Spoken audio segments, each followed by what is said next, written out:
Sometimes the hardest things to talk about are the ones that most need to be said. If you've never experienced abuse, it can be confusing, even frustrating, to understand why someone would stay in a harmful relationship. But for those who've lived it, survived it, it's not that simple. Abuse doesn't always start with a slap or a scream. Sometimes it starts with silence, with control that feels like love, with isolation that feels like protection. It can sneak up on someone so slowly, they don't even realize they're drowning until they're already underwater. And if you're someone who's gone through it, or still going through it, I just want you to know, you're not invisible here, you're not weak, you're not broken, you're a human being who deserves safety, love, and peace, without having to earn it. Before we begin, I would appreciate it if you like the video so you can help me continue spreading knowledge. If you haven't subscribed yet, I highly recommend you do so and activate the bell so you don't miss any future videos on Stoicism and self-improvement. Today, we're going to unpack 5 powerful truths, the things that abused victims really want others to understand. This video isn't about blame, it's about awareness, empathy, and giving survivors the space to breathe. Let's start with the first one, something that too many people still don't realize. It wasn't just physical. Number 1, it wasn't just physical. Abuse has many faces. When most people hear the word abuse, their minds jump straight to the obvious: bruises, yelling, broken things. But ask almost any survivor and they'll tell you that's not where it began. The truth is, abuse wears many masks, and often the most damaging ones don't leave a single mark on the body. There's emotional abuse, the constant belittling, the silent treatment used as punishment, being made to feel like you're crazy or worthless. Then there's psychological abuse, subtle manipulation that leaves you doubting your own reality. Like when you say, "That really hurt me," and they reply, "You're just being dramatic." Over time, you stop trusting your own thoughts, you question your feelings and even your sanity. Then there's financial abuse. It doesn't sound as violent, but it's suffocating. Being denied access to money, having every dollar tracked or controlled, or being made to feel guilty for spending money on basic needs. It's not about money, it's about control. There's also digital abuse, where your phone, your social media, your emails become weapons. Constant checking, tracking your location, demanding passwords, even threatening to leak private pictures. It's modern-day control, disguised as caring. And of course, there's verbal abuse, the insults, the threats, the degrading comments, disguised as jokes, being called names so many times that you start to believe them. Let me share a story, nothing too graphic, just something real. There was a woman named Sophia. On the outside, she had a smiling Instagram life, but behind closed doors, her partner never laid a hand on her.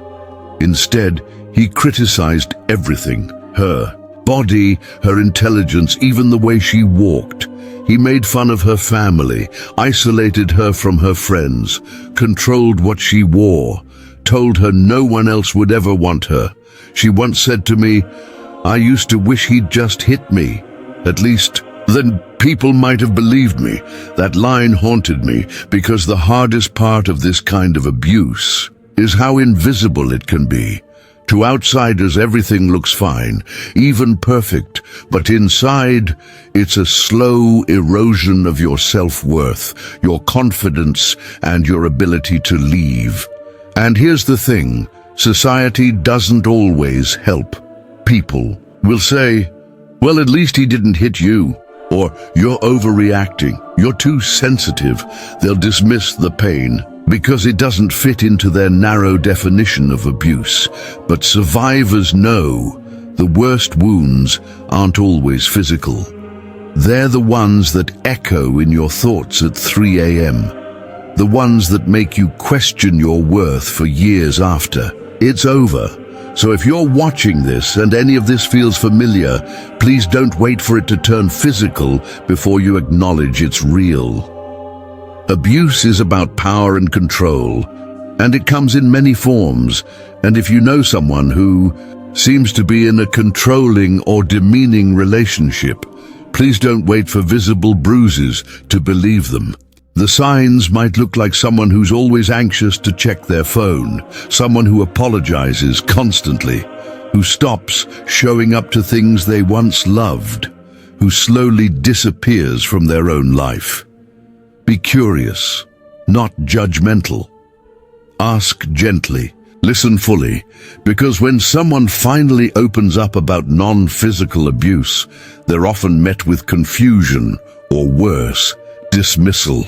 That hurts almost as much as the abuse itself. Let's create a world where survivors don't have to justify their pain, where people stop ranking abuse like it's a competition, whether it's verbal, emotional, psychological, financial, or sexual. Abuse is abuse, and it all matters. And to the survivors out there, your pain is real. You don't need bruises to prove that something was wrong. You don't need a court case to validate your story.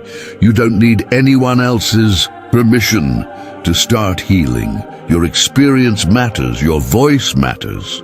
And if you're still in the middle of it, please know this: there is nothing wrong with you. What you're going through is not love.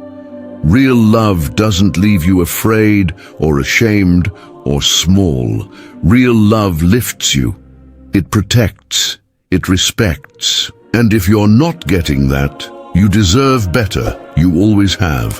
Tell me in the comments, have you ever experienced or witnessed a kind of abuse that wasn't physical but still left deep scars? Number 2. Leaving isn't easy, and it's not always safe. You've probably heard people say it, maybe you've even thought it yourself. If it's really that bad, why don't they just leave? It sounds like common sense, but to someone trapped in an abusive situation, that question can feel like a slap in the face, because the truth is, leaving isn't just hard, it can be dangerous. For many victims, the moment they try to leave is the moment their abuser becomes most volatile. That's when the threats get real, when the control turns into violence, or when they realize they're being abandoned and they lash out. It's not just about packing a bag and walking away. It's about surviving the aftermath. Let me introduce you to someone I'll call Amina. Amina stayed with her husband for 6 years, not because she didn't want to leave, but because every time she tried, he'd threaten to hurt her dog, or call her family in another country and lie about her, or worse, he'd sweet-talk her back with fake promises and guilt her with memories of when things were good.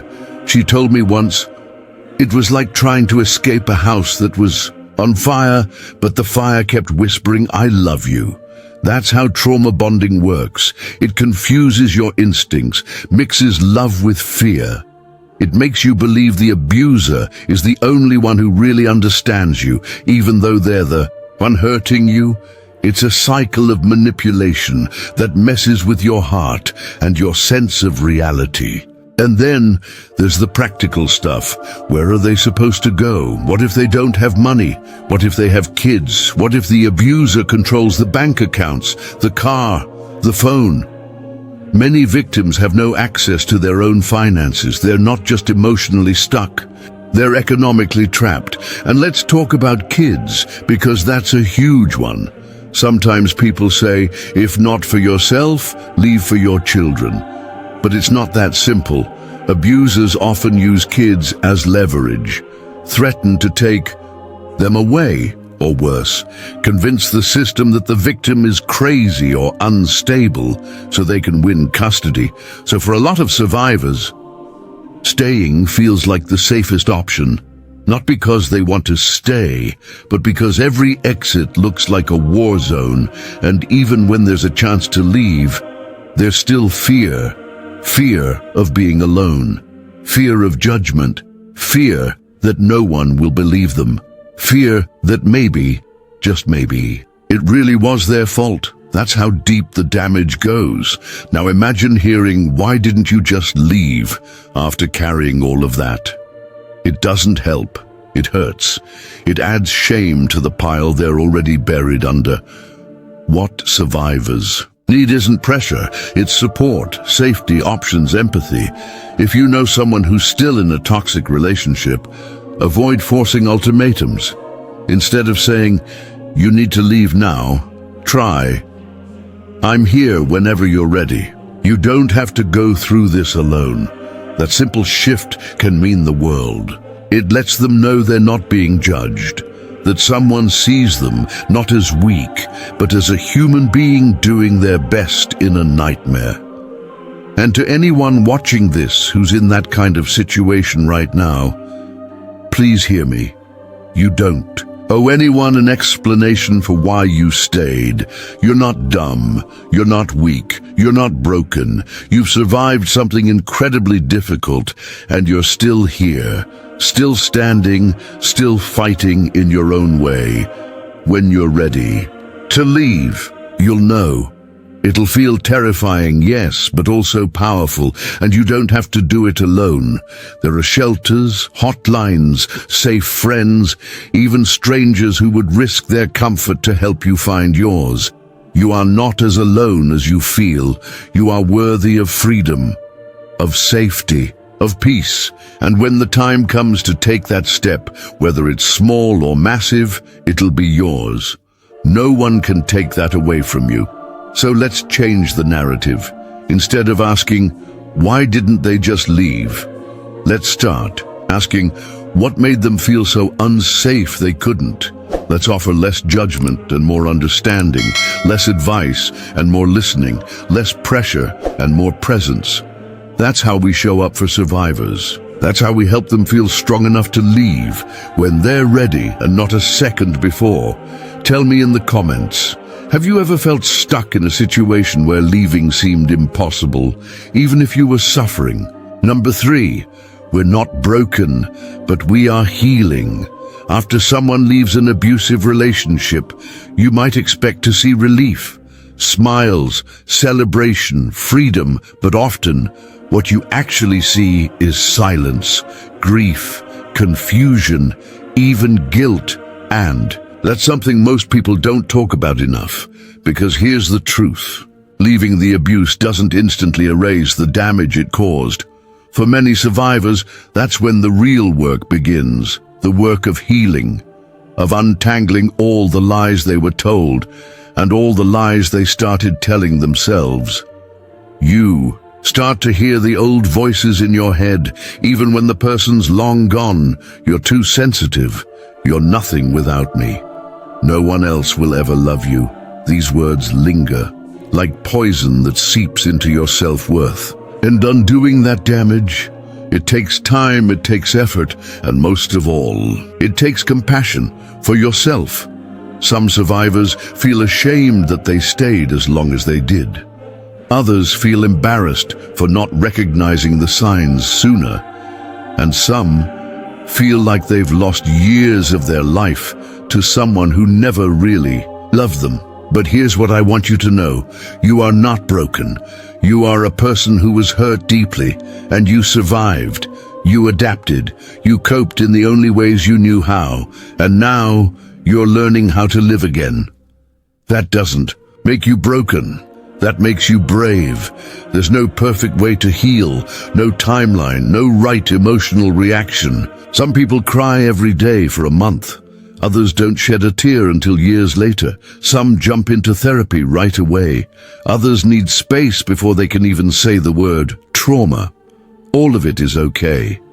You're allowed to grieve the version of yourself that was lost. You're allowed to feel angry or numb or joyful and guilty at the same time. Healing is messy, and it never moves in a straight line. Let me tell you about Jordan.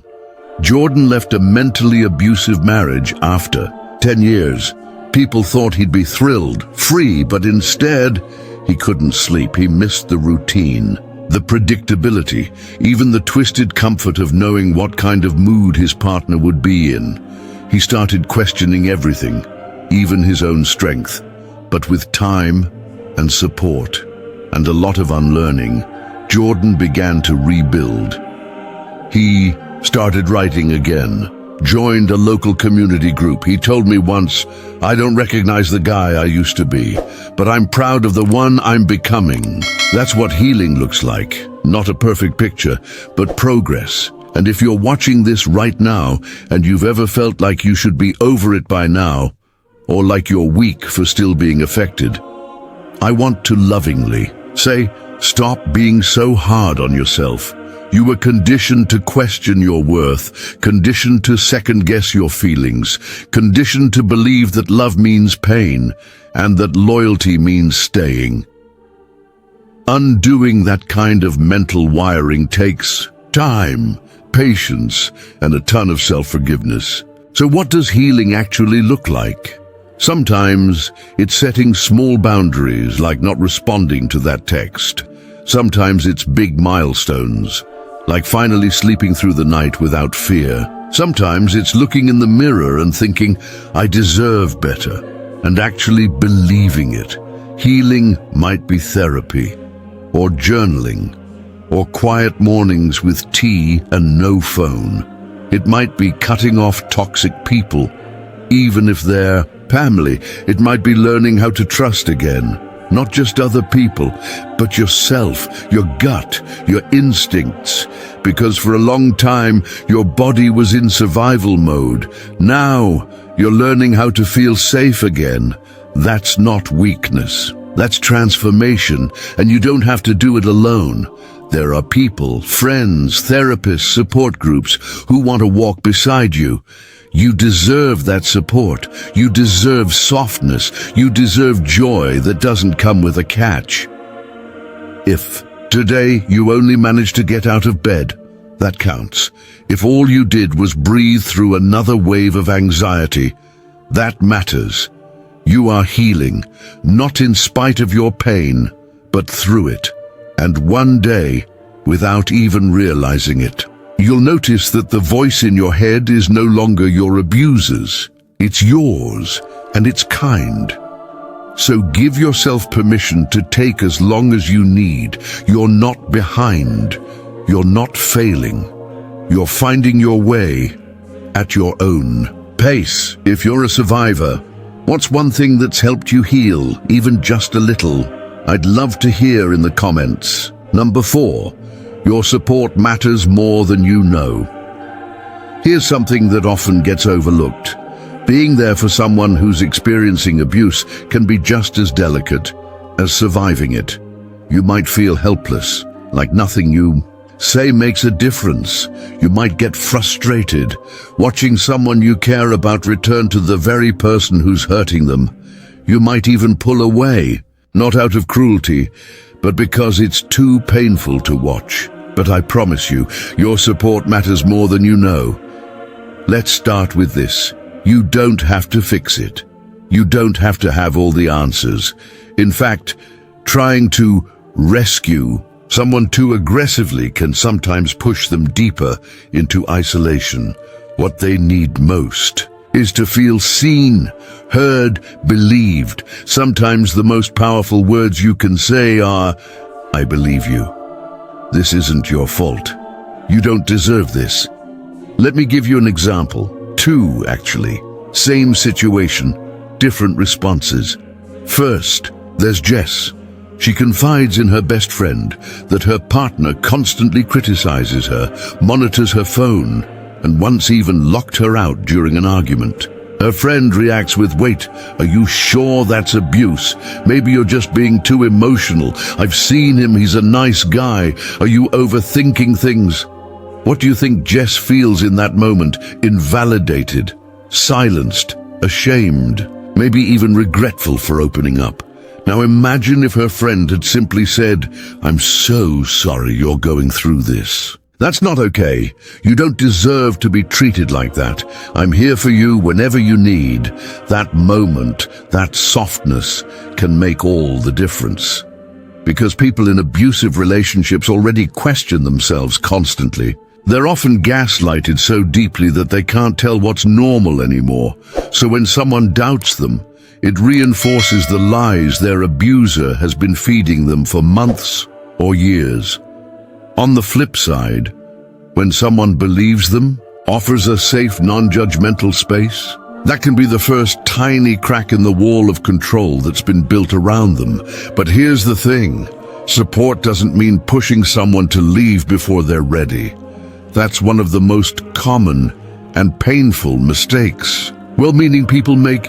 You can love someone deeply and still not understand why they stay, but that's not your job. Your job is to stand beside them, not pull them across the finish line.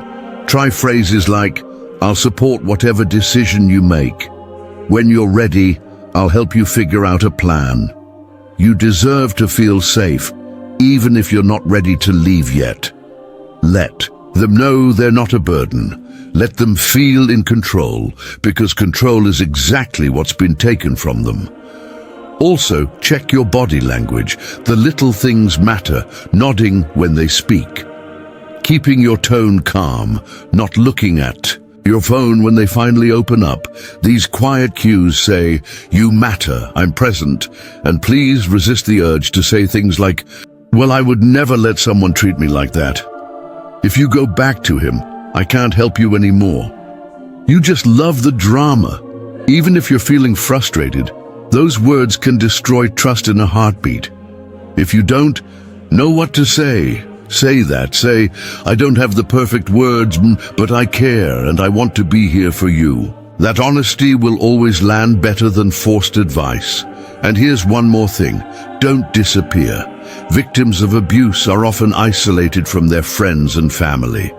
That's how abusers keep their control.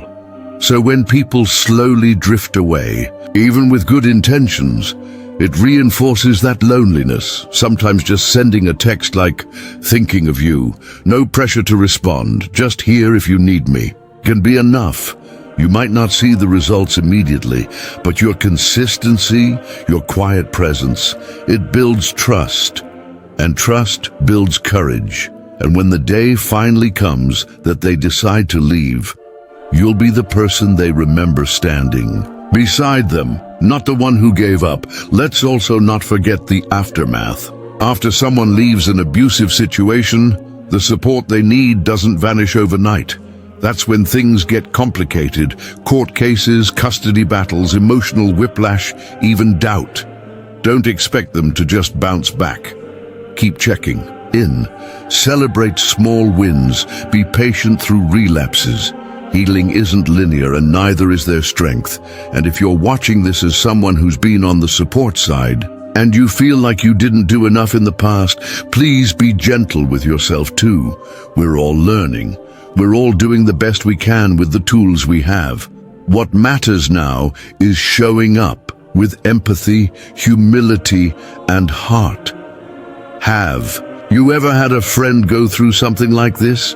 How did you support them? Or what do you wish you had done differently? Number 5, healing takes time, and we decide what it looks like. One of the biggest misconceptions about healing is that it has a timeline. People think that once the abuser is gone, the pain should fade. That with enough therapy sessions, enough journaling, enough positive affirmations, you should be over it by now. But healing doesn't care about anyone's schedule. It's not a straight line. It's not a checklist. And it's definitely not one size fits all. Healing is personal, slow, non-linear, and sometimes it's painfully quiet. You might feel like you're doing great for weeks, and then suddenly, boom, one smell, one song, one random memory, and it all comes crashing back like it never left. That doesn't mean you're broken. That means you're human. Let me tell you about someone. Her name's Layla. She left her emotionally abusive relationship 2 years ago. And on the surface, she's doing amazing. New job, her own apartment, even started painting again. But every now and then, when someone raises their voice, she still flinches.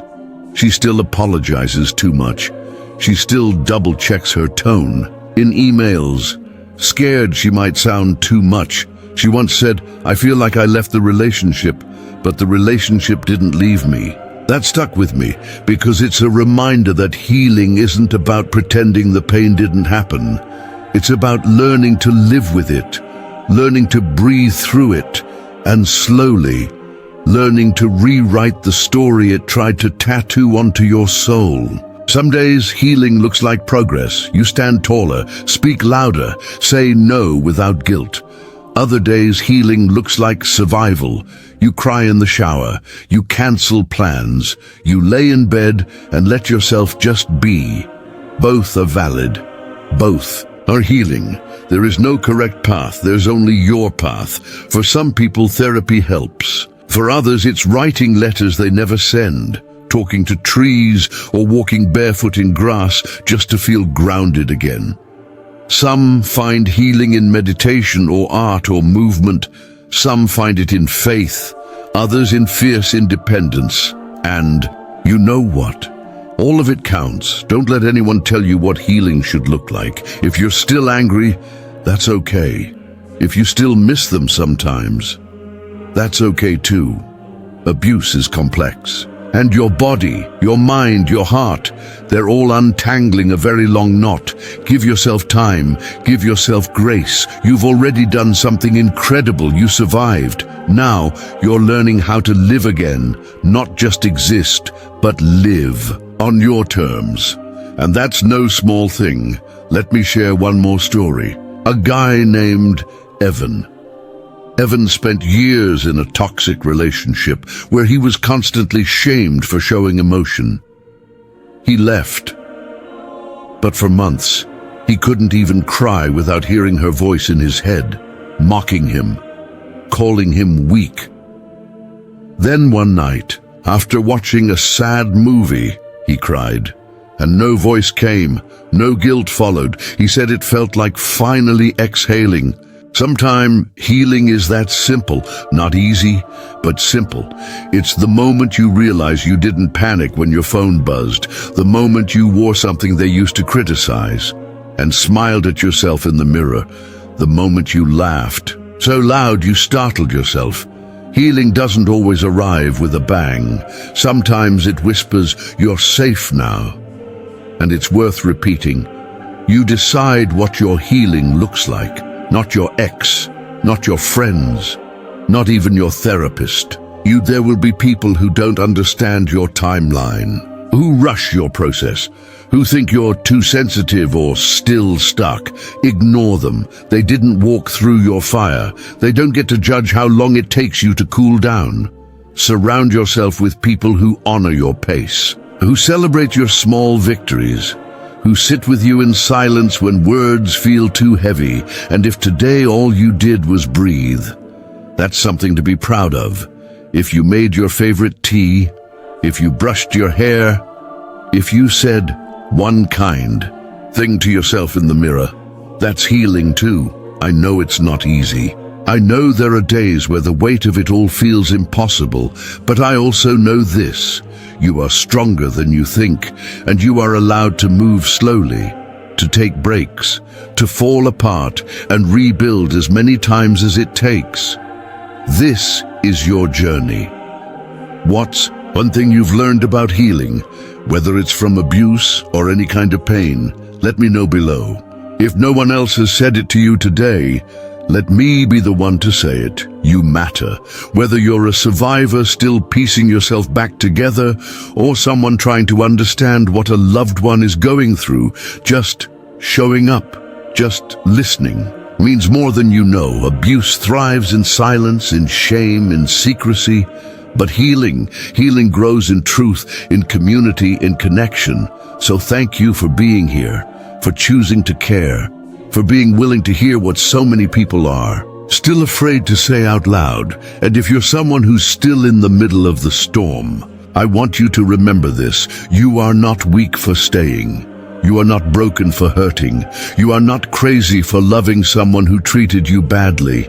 You are human, and you are allowed to take your time, to build a new life at your own pace. to define healing in your own way, whether your progress is loud or quiet, fast or slow. It's real, and it counts. You're not alone in this. There's a whole world of people who've been where you are and made it to the other side. And one day, you might be that voice of hope for someone else. If you found value in this video, please like, subscribe, and turn on notifications so you never miss future insights on Stoicism and self-improvement. You're stronger than you know. Take care, and I'll see you in the next one.